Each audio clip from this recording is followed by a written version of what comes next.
Good afternoon. Welcome to Convocation today. I'm glad to see so many people in person, and I know there's a lot of people who are watching online, and I hope that this is a really rewarding experience for you. We're honored to have Larry Cesspooch with us today, and I'll introduce him in just a moment. I did want to say a couple things for those of you who are in the class. Just remember that by the end of the semester, you need to have attended 10 of the 12 presentations. And by attend, I mean either watched it online or attended in person. And for 10 of those 12, you need to also do the response assignment. If you watch online, you need to also do the attendance assignment, so I know that you watched. And then the only other assignment you should be thinking about are the cultural events. And those are listed on the calendar. We're building a page to go onto Canvas that would list online and in-person options, so watch for that in the probably next week. And one student mentioned something to me beforehand that I wanted to clarify too. If you go to the planetarium shows, those do count. Those are all pre-approved for an art science event. And so if you can get tickets, you have to reserve those tickets, but if you go to one of those, you can submit that for one of your events. Also, I am trying to meet everyone once in the semester, so please stop me in the hall or come up afterwards. I'd love to meet you and just see if you have any questions. Our presenter today, I've got just a quick bio, and then we'll turn the time over to him. Larry Cesspooch is a Ute artist and spiritual leader, and he uses film, music, and storytelling to communicate rich and complex narratives. He grew up on the Uintah Ouray Ute Reservation in northeastern Utah, and he studied photography at the prestigious Institute of American Indian Arts and Filmmaking at the Anthropology Film Center. He served in the U.S. Navy in Vietnam, Hawaii, and Texas, and returned home in 1979 to create the Ute Tribe Audio-Visual, one of the first tribal production groups in the United States. They produced over 600 films on culture, language, and history. Larry's multimedia storytelling features artifacts, music with traditional and contemporary instruments, and puppets to share traditional Ute knowledge with audiences of all cultures. And so will you please join with me in welcoming Larry Cesspooch to the stage.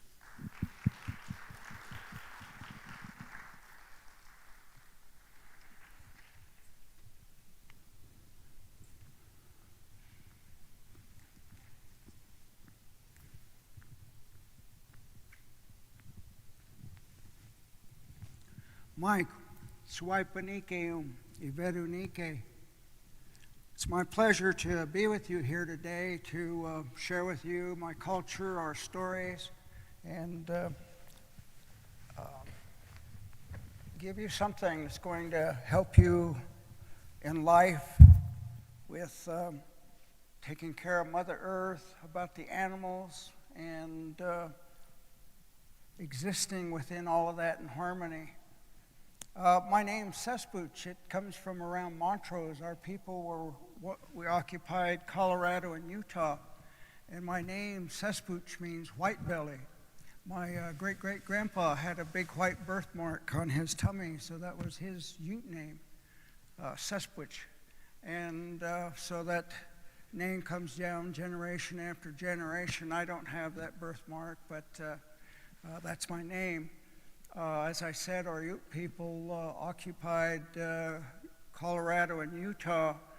I'll tell you a little more about the history when I get into that, but I'm going to share with you our stories. We call them Basani Kapani, means talking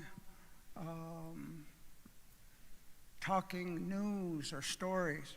And this is what we used to do a long time ago. Our people never did write anything down. It was all oral history, oral tradition. And this brain of ours is a big computer, and we were counted on to remember all of that we were given. And so we never wrote anything down. Back in those days, you had the teepee, say like now in the wintertime, you had snow surrounding the teepee. You couldn't come in and grab your remote control and turn on the big tube TV and watch YouTube or Netflix, whatever. So you called in a storyteller. And as traditionally, you usually feed your guest, and then after you've eaten, then you go into storytelling, so everybody gets comfortable and relaxed and gets ready for the stories. In those old days, a storyteller used to tell his stories, and they used to pass around. They didn't have popcorn back then, but they did have dried meat. So they kept them in a big bag, and they'd pass that around and eat that like popcorn as they listened to the stories. And once anybody started to yawn or get a little tired, storyteller would see that and say, "Oh, wuss, that's it. It's over for tonight." And that would be the end of your storytelling. So today I'm going to share our Pasani Kapane and tell you about our creation story.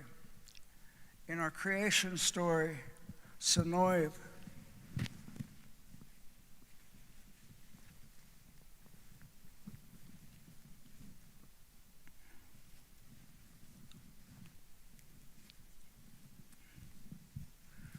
Sonoiv is a creator. Can you say his name, Sonoiv? This is participation. You get this, professor, mark them down if they don't get it.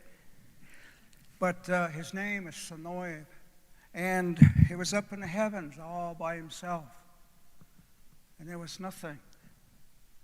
And Sonoiv's a great thinker. He couldn't see anything. It was just him in existence. And he was thinking, and one day he snapped his fingers, and when he did, there appeared light, and he began to talk to this light. Mugetavach, you are the sun, and tell it about its responsibilities. Each day you'll come up, and people will come to me through this light. And once he'd finished, he put that sun over his right shoulder, and everything was good. He could see, but there was nothing to see. And as we know, that sun can get pretty hot, and creators start getting a little warm. So everything creator does, he does it so there's balance. And so what's the opposite of fire? Come on, college kids. Water. Ba is what we call it. Can you say it? Ba. Got it. Ba. And he took that ba and he created rain and snow. Rain and snow. And he took those and he put them over his left shoulder. Now there was balance. Everything was just right. But he wanted more. So creator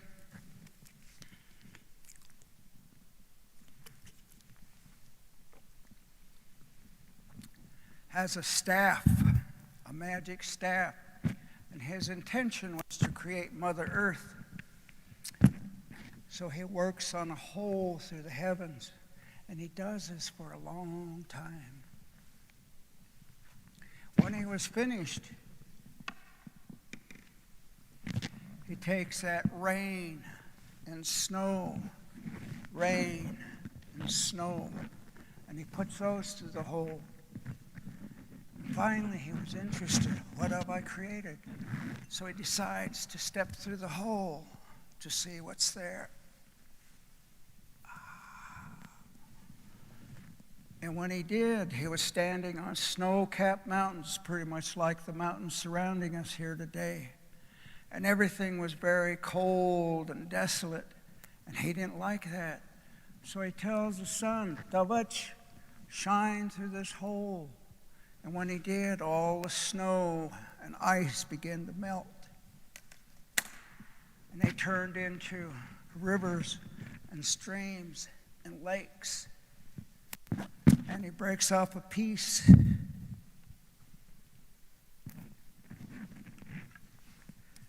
of his staff, and he puts it in the water, and they turn into fish, and they swam away.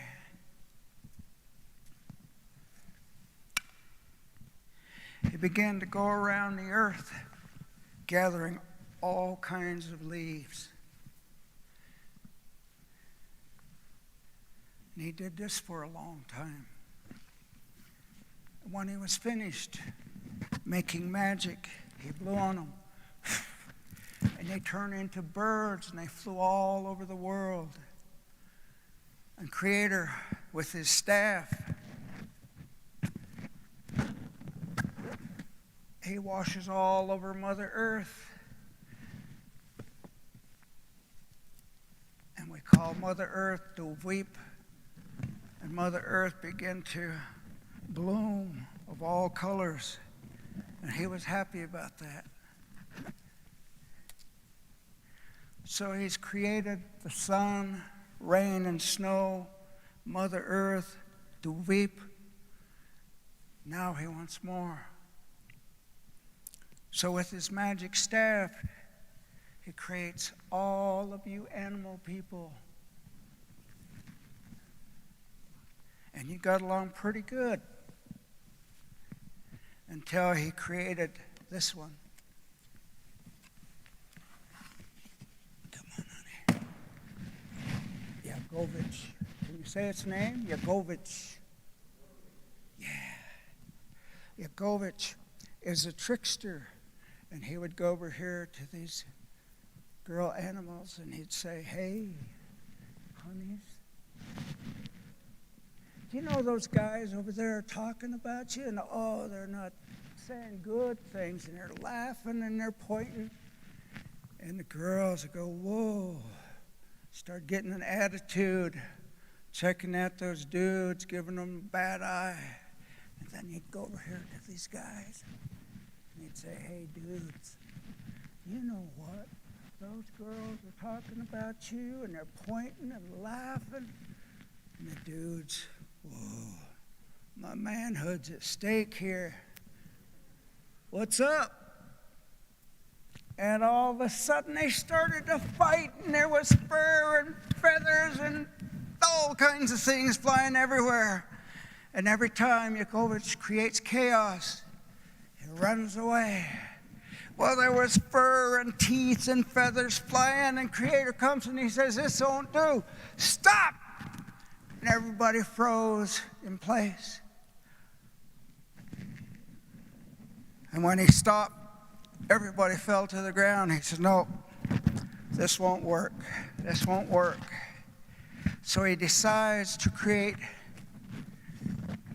one being that would be the leader of all the animal nation. Anybody have an idea? Maybe. He created Quiugut, the bear. You say his name? Quiugut. That's it. He says, "Quiugut, I would like you to be the leader of all the animal nation. Will you do this for me?" And Quiugut says, "Yes. Yes." So ever since that time, Quiugut has been a leader of all the animal nation. Anytime Coyote gets out of hand, he just sits on him. His legs and tail squirm underneath.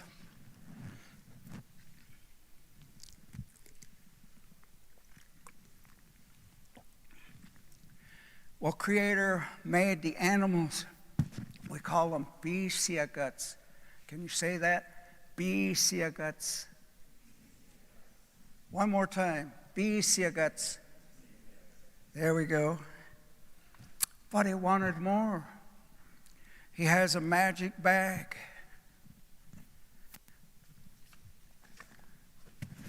And he began to go around the earth, gathering leaves of all kinds.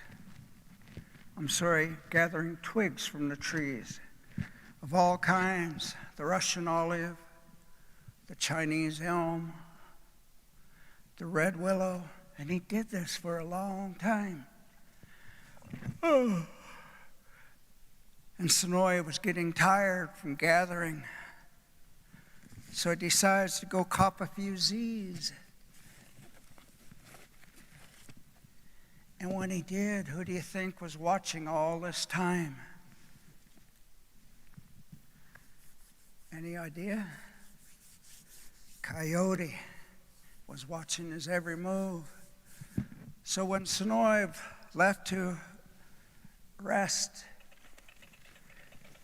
Yagovich came, and he was curious, what's in the bag? Seen the bag moving, and he came by and he sniffed it. And when he sniffed it, he heard all kinds of noises.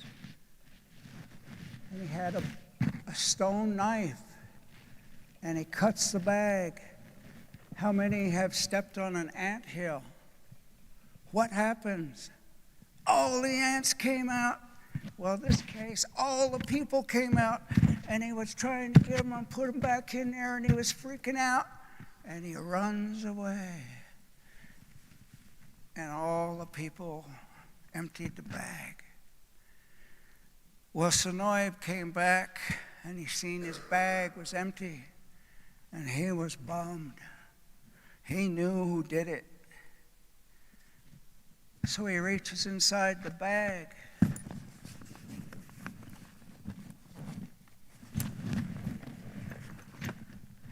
And there's only one group of people left, and it's our Ute people.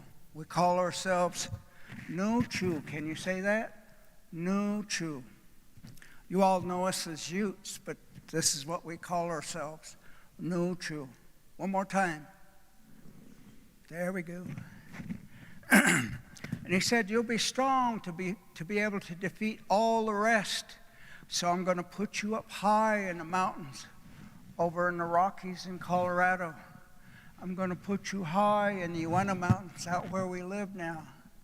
And I'm going to put you high in these Wasatch Mountains in Utah. And that's how we came to be known as mountain people.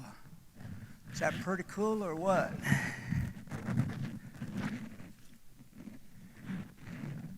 These green areas here are the mountains of Colorado and Utah. So we were up in those hills there, and we watched all of the people come and go.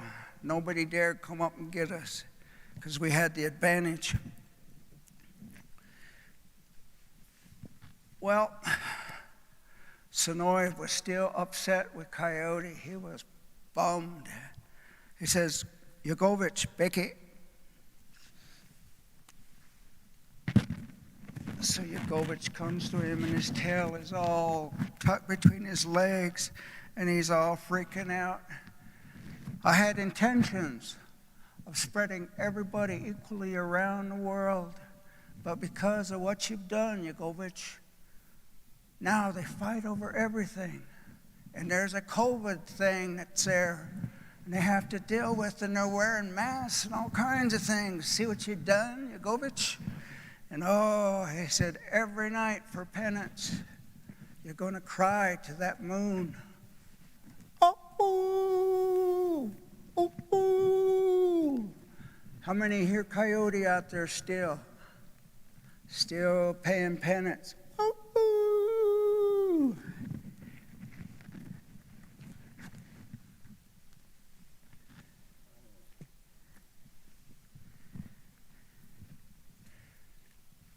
When Sonoy, Creator, decides to make life, he takes earth, Duvip, and Ba, and he combines those. You make mud pies, Creator makes them every day, he creates something. Has a purpose for everything. And that figure is all the animals, all us people, all the trees, all living things that require water to exist.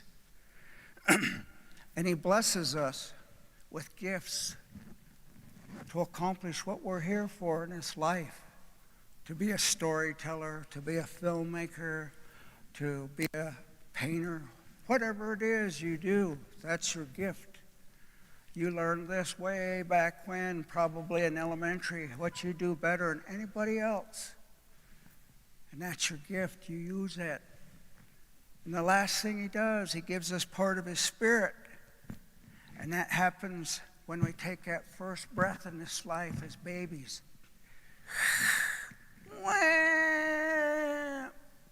That spirit comes through the soft part of your skull. We call that the bawagat. And it's what keeps your heart, it's energy, keeps your heart beating throughout your life. Because someday,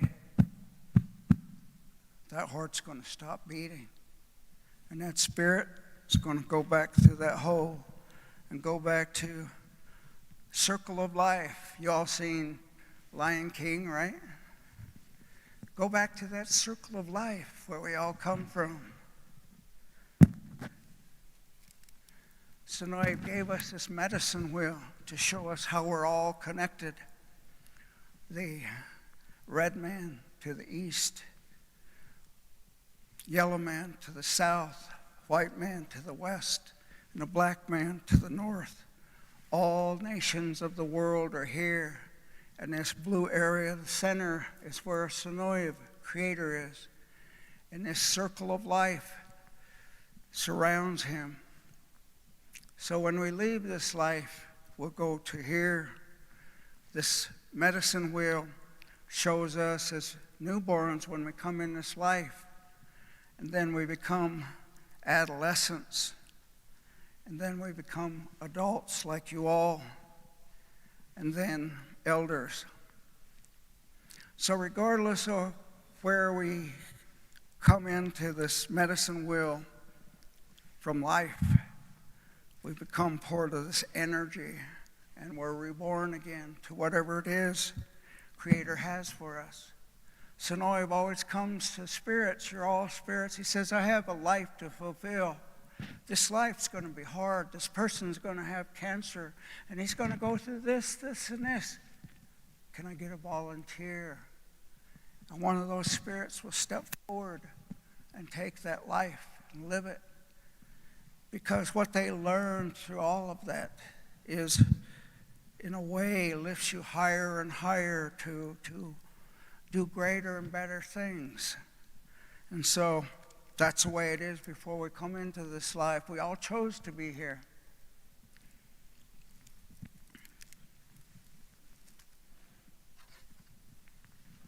And of course, our drum is the same circle.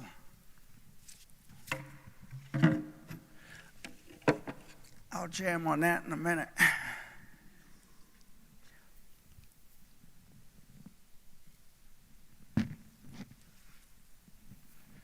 Among the plants that Creator has given us, He's given us this sweetgrass. You can see how tall it grows.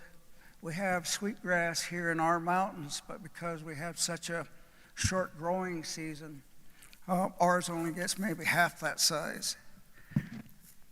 It's kind of funny to try to bless somebody with a little stub, but it's all good.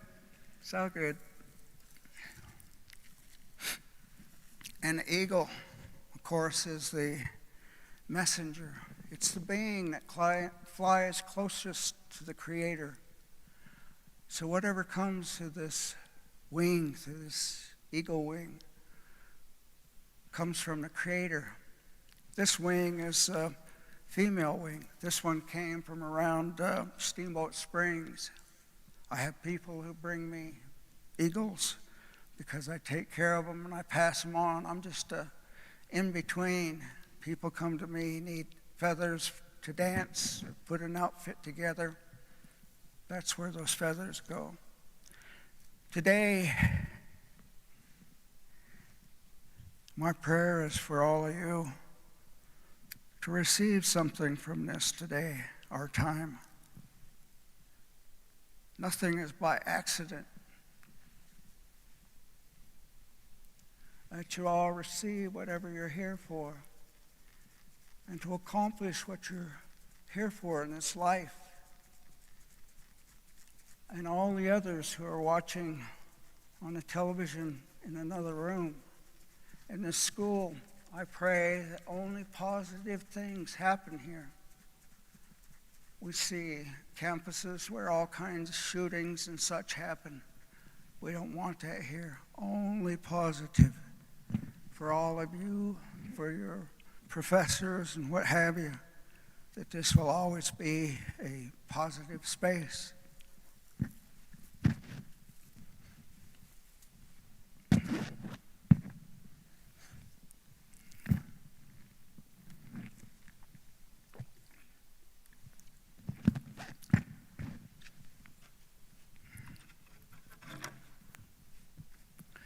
How many of you have been to powwows? Uh-oh. 1, 2. Come on, you can stick your hand up. Yeah. Okay, 2. We got to have a powwow down here, friend. Yeah, get Dave on it. Have a big powwow. If we had space, we'd have you up here dancing. A round dance is what we call it, where all of you come up and we hold hands in a big circle. I was very fortunate enough to coordinate the tribes, our Ute Tribe's participation with the 2002 Winter Olympics. And we were in the opening ceremony, and that was so awesome. That energy in that place will blow you away. But I'm still here. And then I spent the rest of the 2 weeks out to Soldier Hollow, and every hour we would have dances, or people would dance and show them our culture. And to have 3 rings all holding hands with nations all over the world, kings and queens, athletes, I started to cry to think about this is the way Creator intended us to be, like this. That's so awesome, and that's the way we want to think. We want to be that way. We call that nanama. Can you say that? Nanama. You're together as one. Nanama. Well, those of you who have gone to a powwow, those beats are fast. They're competitions, so you have to know that song. So beats are like this. And you got to stop on that last note. If you go over, you're disqualified. Otherwise, you hit your brakes. So those beats are fast. Other beats we have are like our prayer songs. There's no real definite beat, but it's all based on emotion.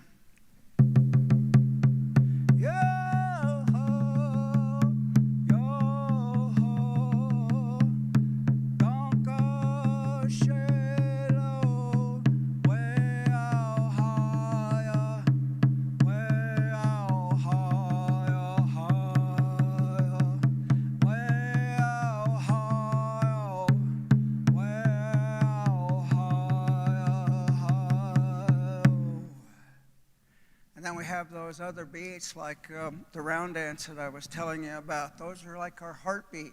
And you dance just a couple steps.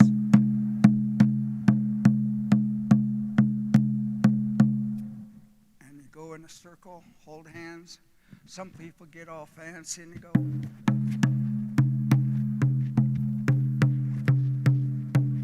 Just make it all cool.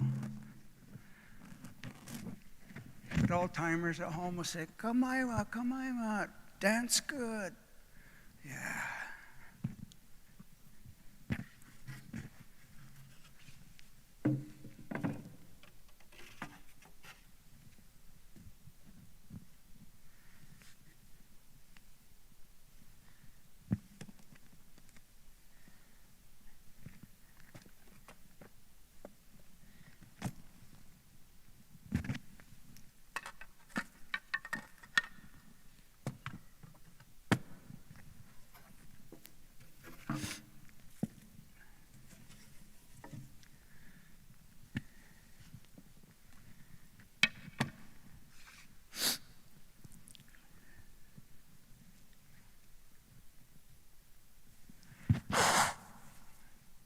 Excuse me.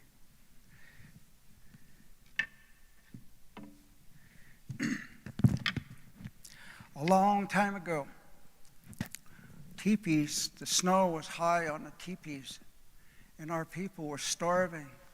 There were many dying. Some even boiled their souls or their mocks just to have some broth to eat. When the snows went down, the men went out. And one of the men was out hunting. And he seen something way off in the distance. Something moving back and forth. And he knew it wasn't a person because it was too big. So he started to move that way.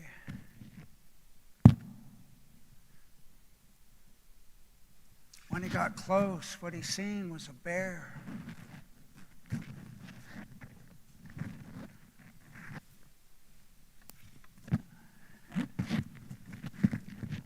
He seen a bear, and this bear would dance to this pine tree, and he'd scratch it, and he would dance back. And he'd dance to that pine tree, and he'd scratch it, and he'd dance back. And that bear turned to him, and he pulled his bow because he wasn't sure if it was going to attack.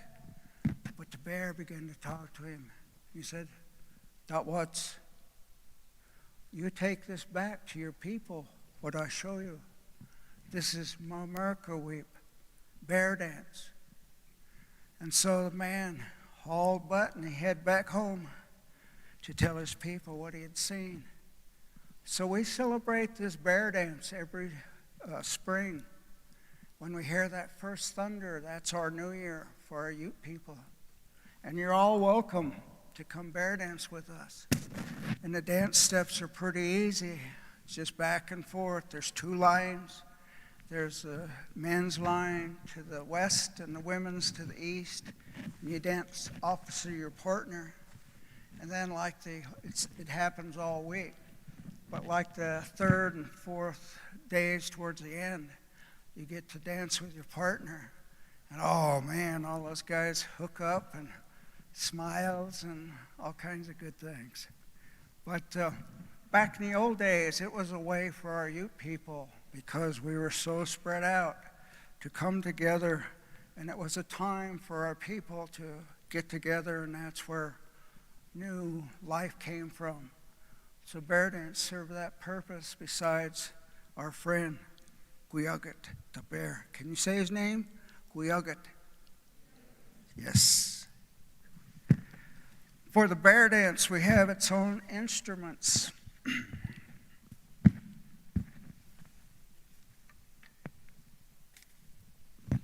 And we call this a growl stick.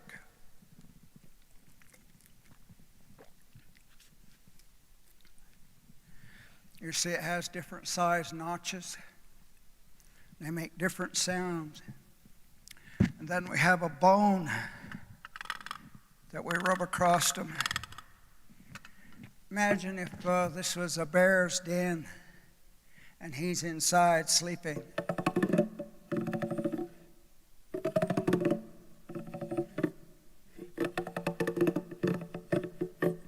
And we wake him up.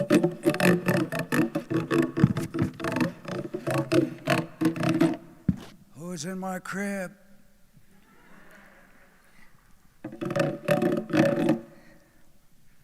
But the songs for the bear dance, they go like this. There's an introduction first, and that's when it's ladies' choice. So you go pick your partner and you do that. Usually most of them have a shawl, and you flick those fringe at him and you're mine. And go out and line up and wait for him to come right here, man. And then once they get dancing and they break them up, woo, magic happens. Songs are like this. Yo, yo, yo, yo, yo, yo, yo, yo,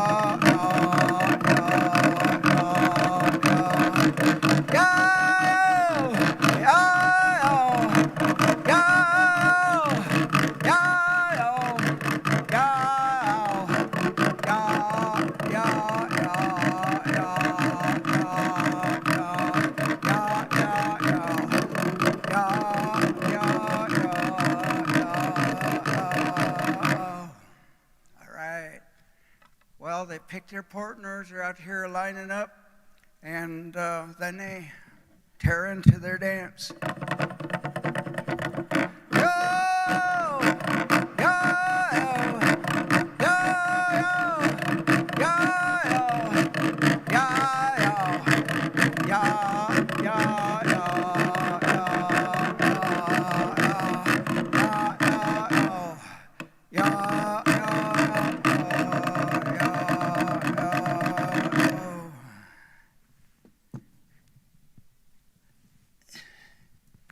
I wasn't sure how much time I would have, but we're running down to the limit here. So these maps, as I said, the green are the mountains where our people were. Of course, this is Colorado and this is Utah. These are our bands. Each band, their name represents something. My band is White Rivers. We came from around Steamboat over to Aspen, and we called ourselves Yamputka because we ate the wild carrots.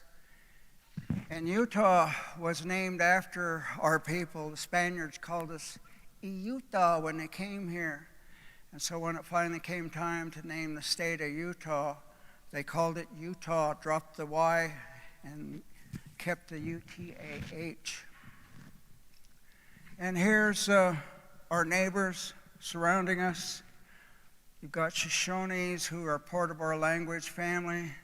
You've got Cheyennes over in Colorado, Arapahoes, Zuni, Hopi, and all the other tribes here in Utah, Paiutes in California.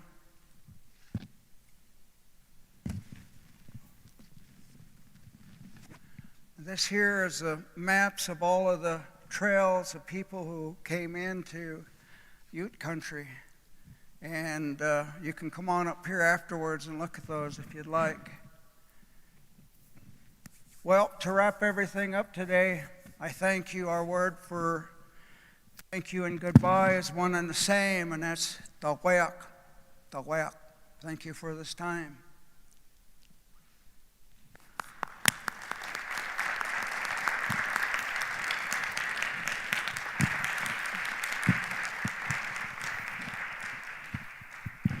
We have Guess time we're going for to have some Q&A. Yeah, some questions. If you're watching online, put your questions in the chat. We'll start with a question from the audience in person. Come on, you guys don't know everything about natives.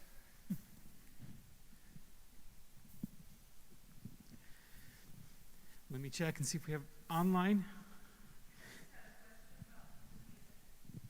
I'm sorry? Question about the music. Are there any lyrics? Most of our songs, like for the powwow songs, most of our songs are what they call vocables. So they're a note, so anybody can sing them. But we do have songs that have Ute words, and those are like if it's a family song, you're talking about your family and those things, and that family is the only ones that sing that, unless they give permission. But for the most of them, they're vocable, so everybody can sing. And when you sing, like a lot of people think of our songs as kai-ya-ya-ya, kai-ya-ya-ya. But even if you sang kai-ya-ya-ya from your heart, you'll make connection with those spirits. We have songs that are like eagle song, spirit song. When you sing their song, they hear that, and they come. And they'll be with you in ceremony. Any other questions?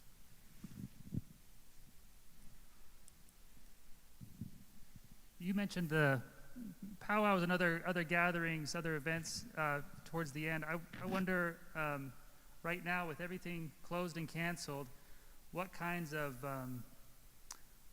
creative or alternative ways have Ute folks, other Native folks, taking seriously some of the precautions, how people been able to gather or do some of those things in the meantime? Well, all of our dances last year were all canceled. We usually have a big powwow in July and Thanksgiving. Those were all canceled. Then our bear dance was canceled and our sun dance, and so all of those were canceled. But what they've come up with nowadays is a virtual powwow. So say a family will go set up their camera and they'll all go out and sing their best song and do their best moves.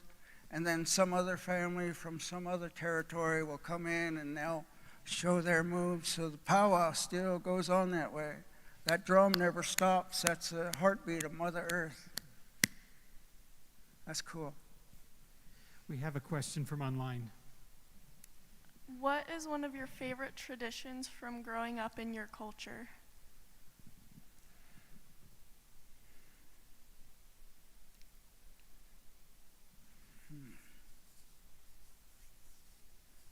I guess going to the bear dances and sun dances. I remember our sun dances are where we go, and our ceremonies to begin with require sacrifice. We come into this world with only this body. Money, material things mean nothing to Creator. So all we have to sacrifice is this body. And when we go into Sundance, we sacrifice 3 or 4 days, no food or water, and we stay there. And for what we're asking for, we make that sacrifice. And I remember as kids, we'd go and watch those dancers. And we'd watch some medicine men that were very powerful and watch what they could do. And it's this mind and this spirit and their belief in the Creator that makes those miracles happen. And we'd go home and we'd pretend we're sun dancing, and we'd go around our homes 3 times or 4 times, depending on how days that you're going to dance. And then we'd spend an afternoon pretending or dancing. And then when it came supper time, of course, we had to go eat, and that was the end of the dance. But I remember that pretty well. Next question. We have one more online, and then we'll take a face-to-face one. Do you have Bigfoot in your culture? Yes. We call him Wasatch. What's that sound close to? Wasatch? Wasatch? There were many of them out in here. Wasatch? Yes, I have encounters with them. They come. They tell me where to go, and I meet them. I wanted to ask a question. Sure. This city was founded in the 1850s. This is Black Hawk country.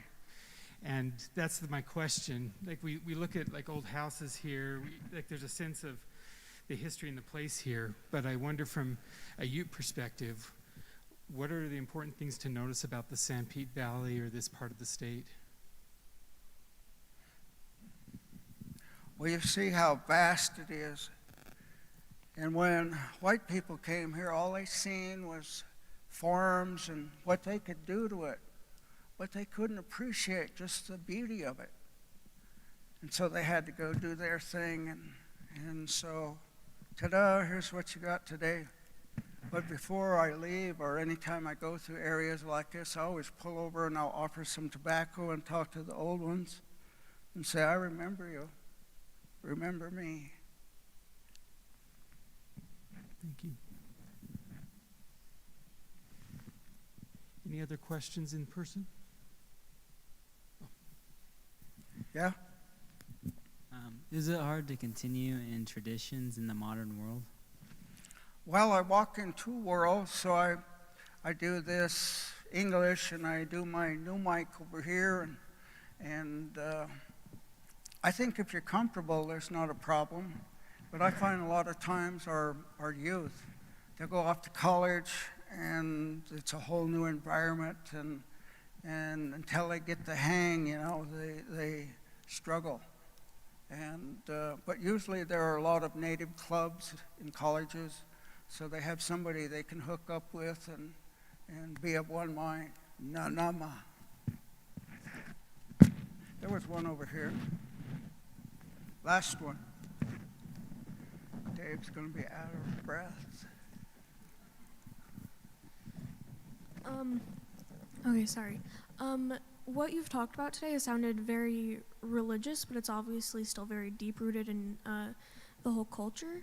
So how much does the religion impact the culture, and how is it different for all the different bands and tribes out there?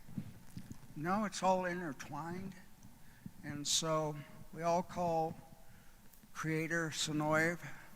We all speaking the same language. We all have a name for it, for the Almighty, the Maker. And so you'll find it's intertwined in culture. I pray as soon as I see that sunrise, that's pure energy. Take that energy and use it for that day to accomplish something positive. And at night, I pray again to sleep well and everything today, work out, and yesterday rest. And so it's all intertwined. So it's not separate. Yeah. Well, thank you again for your presentation and for being here. Let's give him one more round of applause. Thank you. Thank you. It's been my honor being here with you.